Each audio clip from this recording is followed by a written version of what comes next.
Are you the least bit curious about what I have in my little box up here?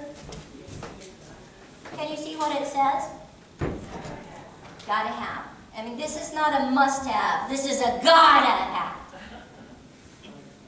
I have here in my box a thing that is vitally important to each and every one of you.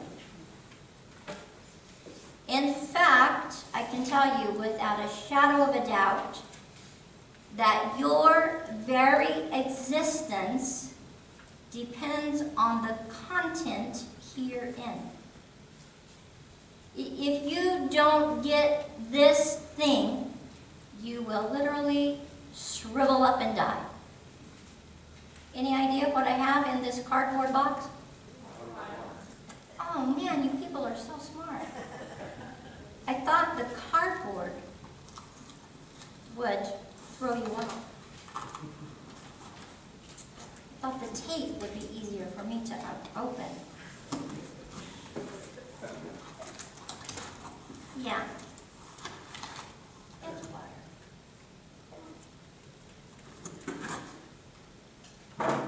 It's water. So here's a fact for you to contemplate. A person can live 3 full weeks without food. I myself find that impossible to believe, but it's a fact. We can live 3 full weeks without food, but we can only survive 3 to 4 days without water. That's right, because you see, depending on age and gender, water makes up 50 to 78% of the human body. It is the most abundant molecule in your composition. Water lubricates our joints. It regulates our body temperature. It flushes toxins out of the system. Every living cell that supports your being needs water in order to function properly. And without it, all kinds of bad things will happen to you. So I'm just going to add very quickly, if you're feeling a little malaise, have some water. Because dehydration slows down your mental performance. It impedes your physical coordination, stresses your heart, causes your breathing to become too rapid, causes dizziness, and it can even cause you to pass out. And if those symptoms aren't relieved, if the condition of dehydration is not reversed, then all the body's vital organs will shut down, and you, my friend, will pass away into the great beyond. So my point to you this morning is that we gotta have water to thrive and to survive. We've spent 4 months now reading the stories of Elijah.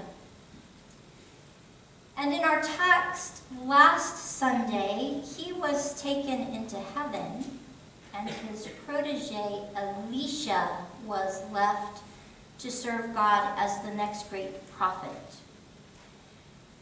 So I want to spend the next few Sundays then talking about Elisha, and especially I want to consider those common themes between the narratives of Elisha and the narratives of Elijah.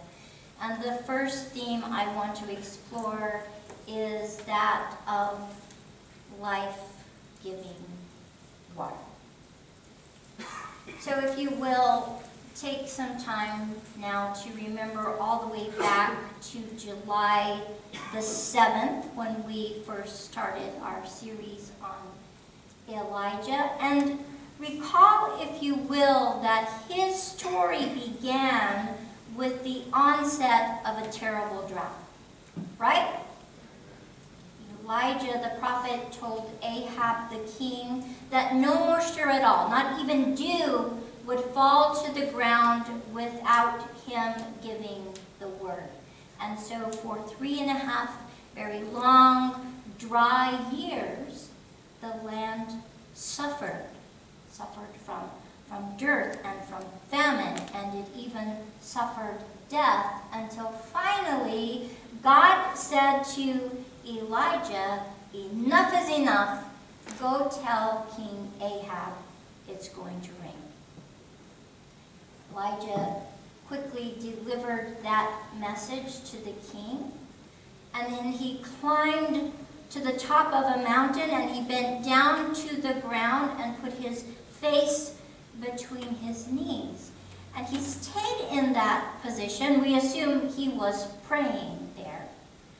And he stayed in that bent over position until a small cloud, no bigger than the size of a man's hand, rose up over the sea.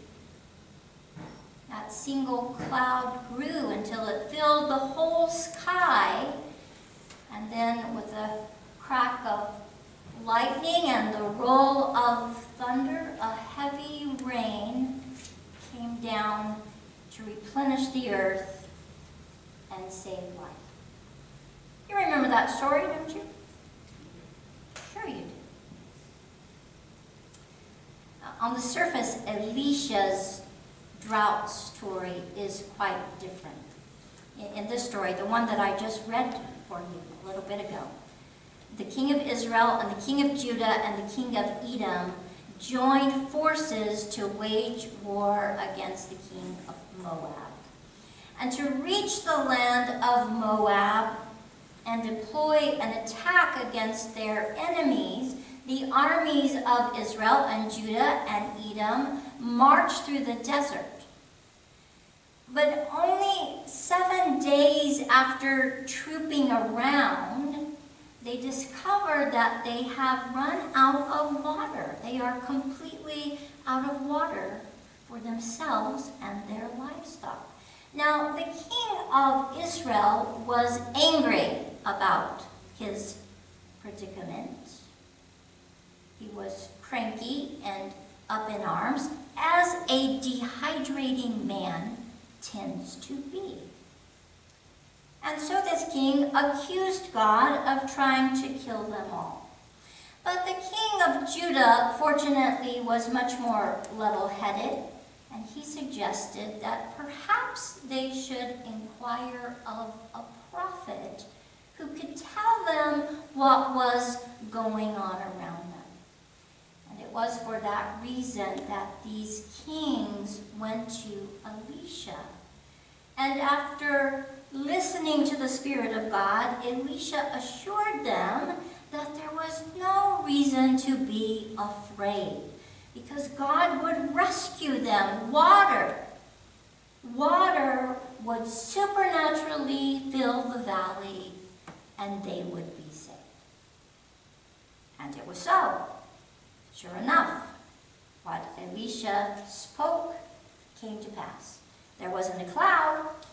There wasn't a single crack of lightning. There was no rolling thunder, but still water filled the valley. It replenished the earth, and it saved life. I don't know why speaking of all this water has suddenly made me thirsty, but excuse me while I get a good drink.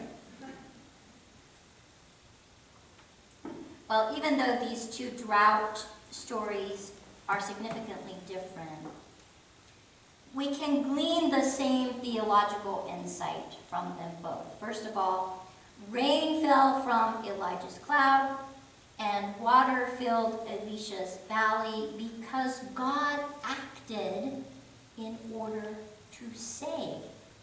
God extended God's self for the sake of life. But I want to say further, if we read these narratives with our spiritual eyes, then we can see all of this water as a metaphor of God's life-giving presence. Gospel of John tells us that Jesus once stood up in front of a very large crowd of people, and he announced to them, "If anyone is thirsty, let him come to me and drink." He then promised that streams of living water will flow from anyone who believes him. But this wasn't the first and only time that Jesus spoke in that way. There was another occasion when he sat with a woman as she was drawing water out of a well. And he boldly proclaimed to her that everyone who drank water from that well was going to get thirsty again.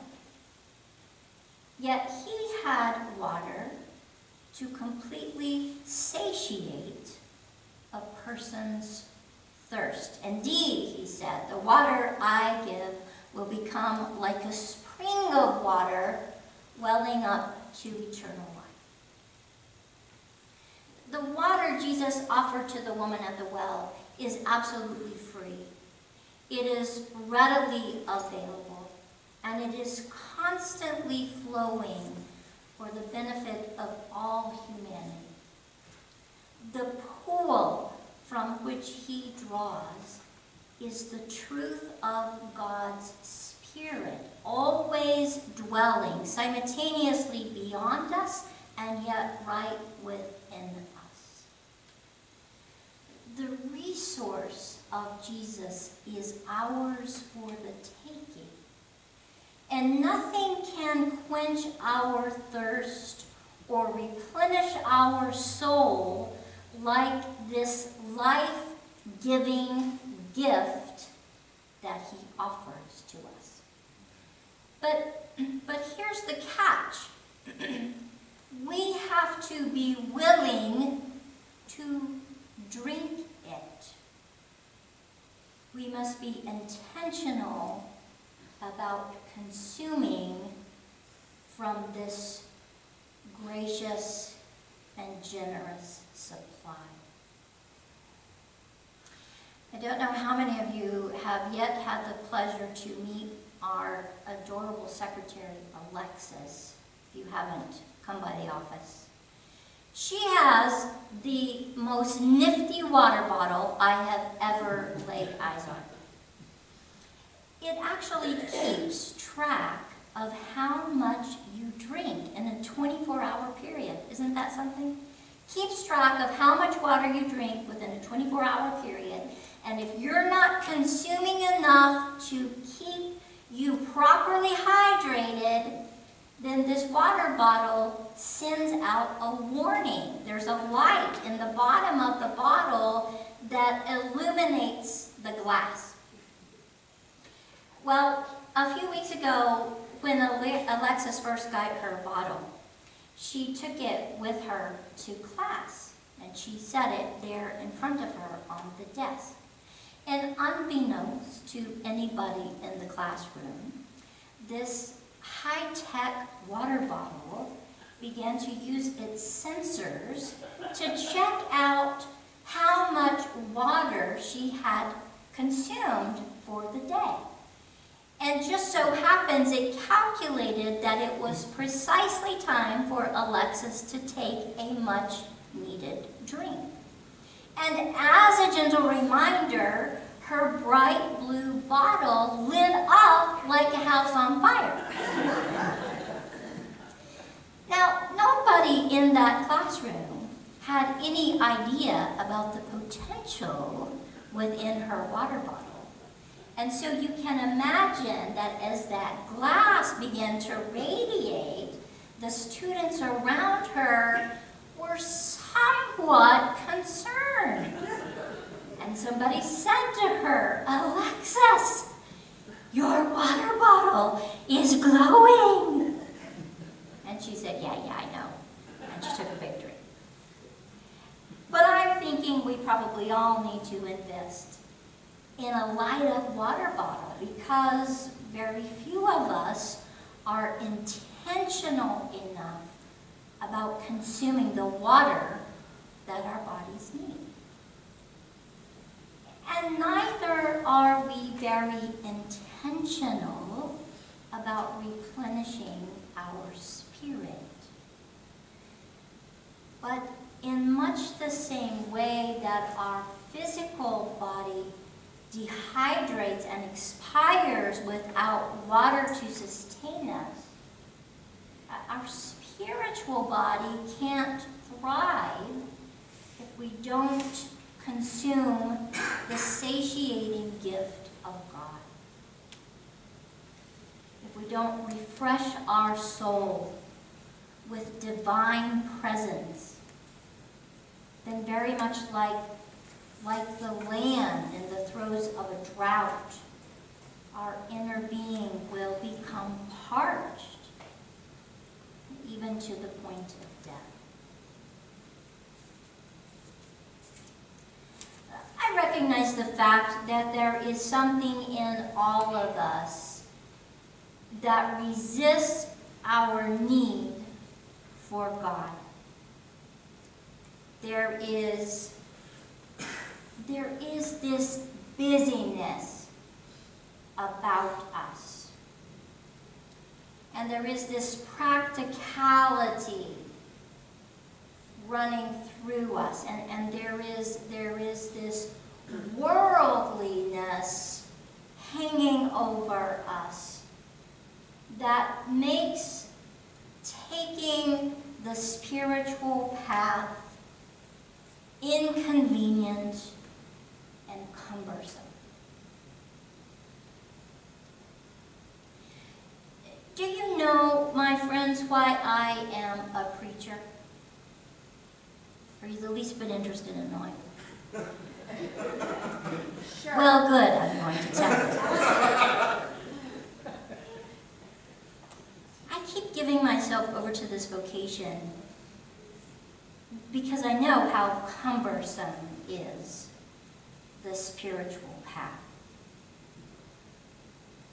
But I believe with all of my heart that the only thing that can save us as individuals, and the only thing that can save our planet as a whole, is the love of God internalized and personified by humanity. I am utterly convinced deep within me that this is true.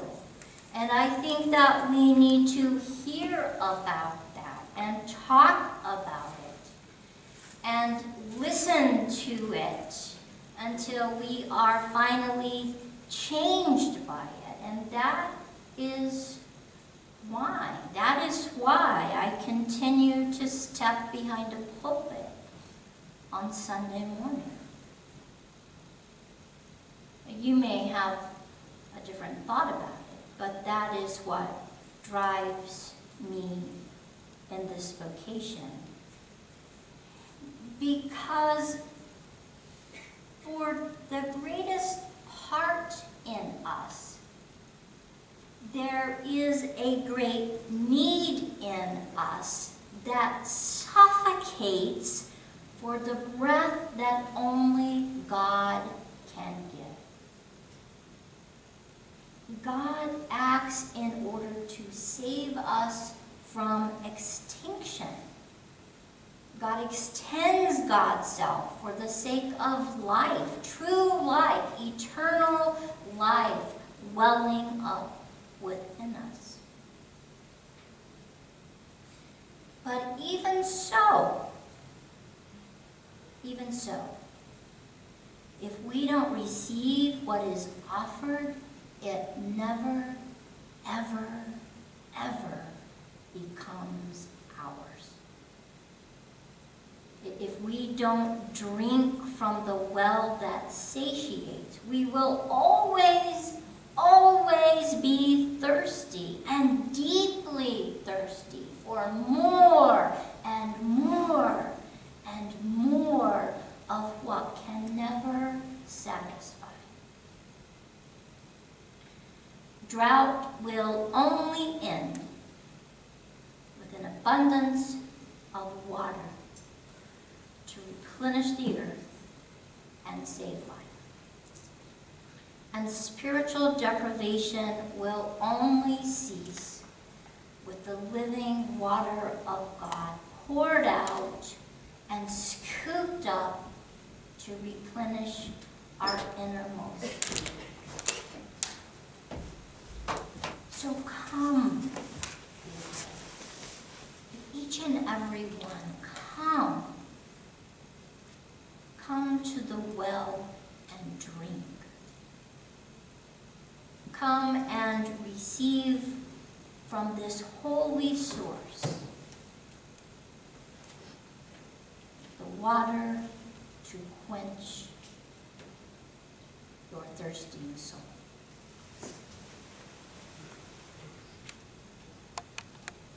In the name of the one who sustains us. Amen.